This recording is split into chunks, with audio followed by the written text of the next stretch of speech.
What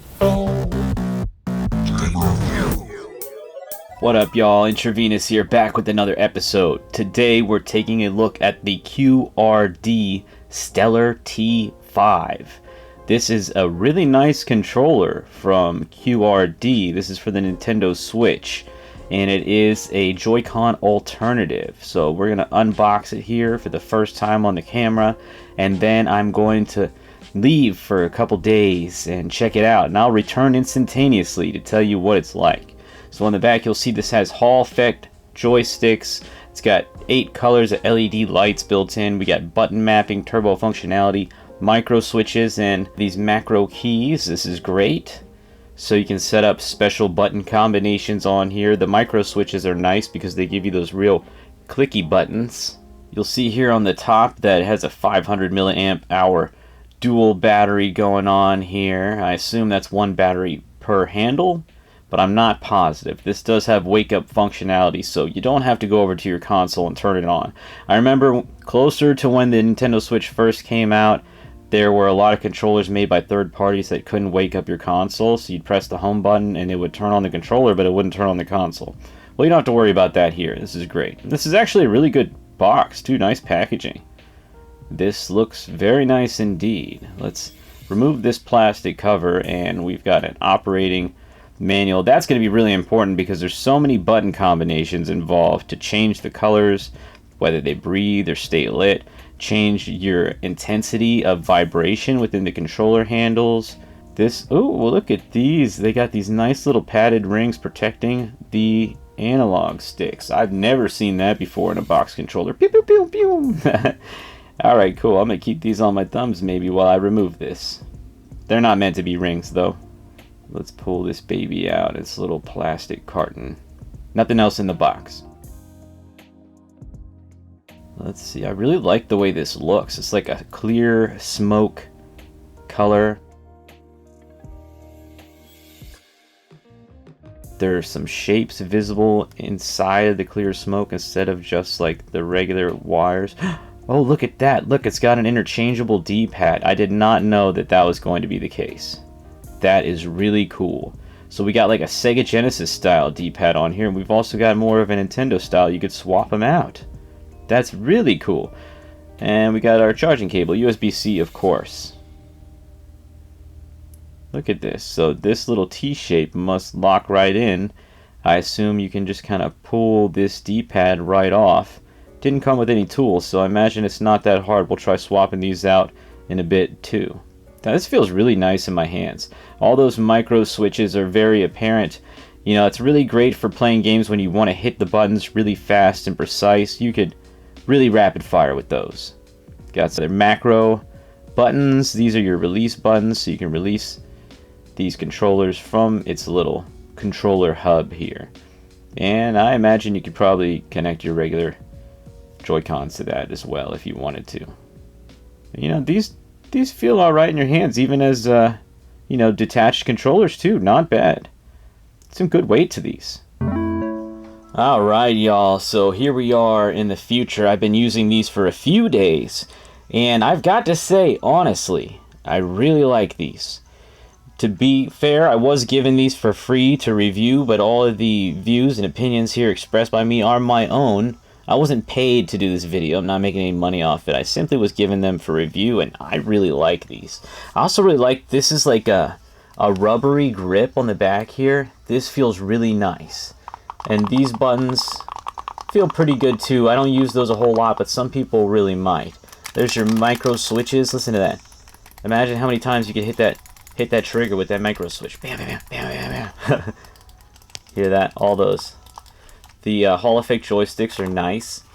Personally, I don't really get this fad that's going around where all these new handhelds and controllers and stuff all have lights that go around the analog sticks.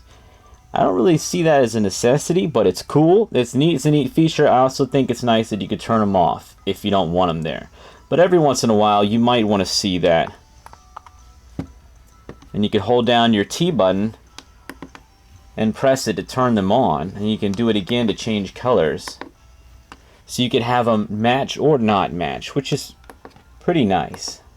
Not only that, but if you double tap it, you can turn it on to a breathing function. And then they kind of go in and out and change colors and stuff. There's a lot of options here, but that's why you want to have that instruction manual.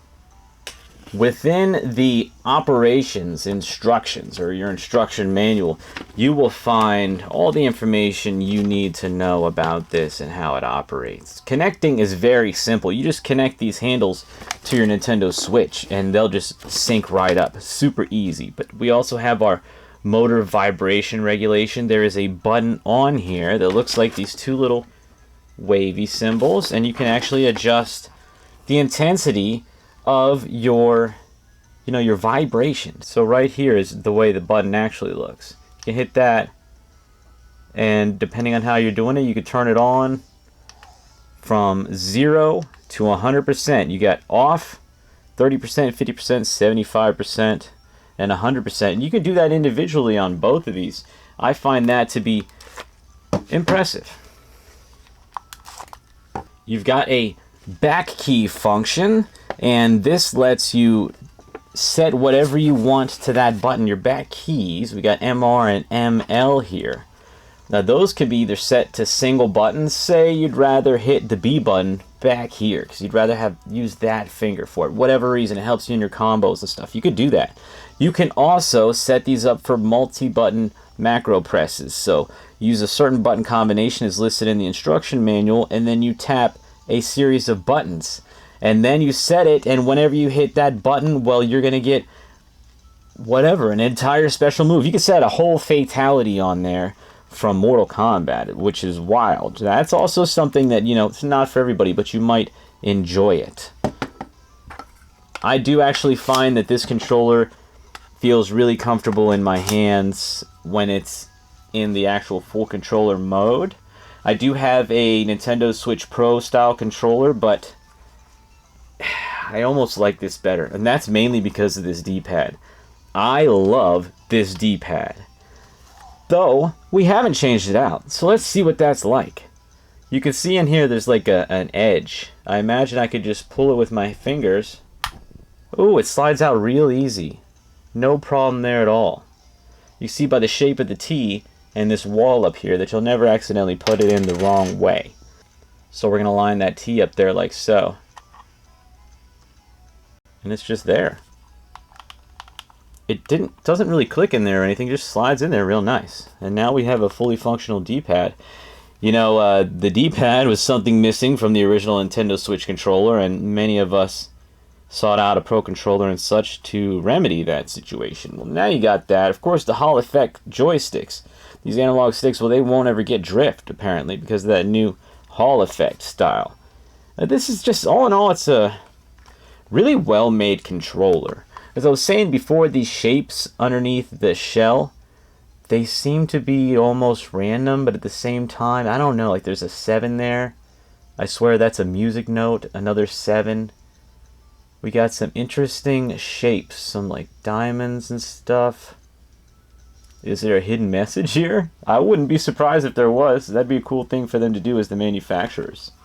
What do you think about this device? I like it a lot, and it just works so smooth. It's seamless, the interaction here between the controller and the console. Obviously zero lag, but there's a lot more going on.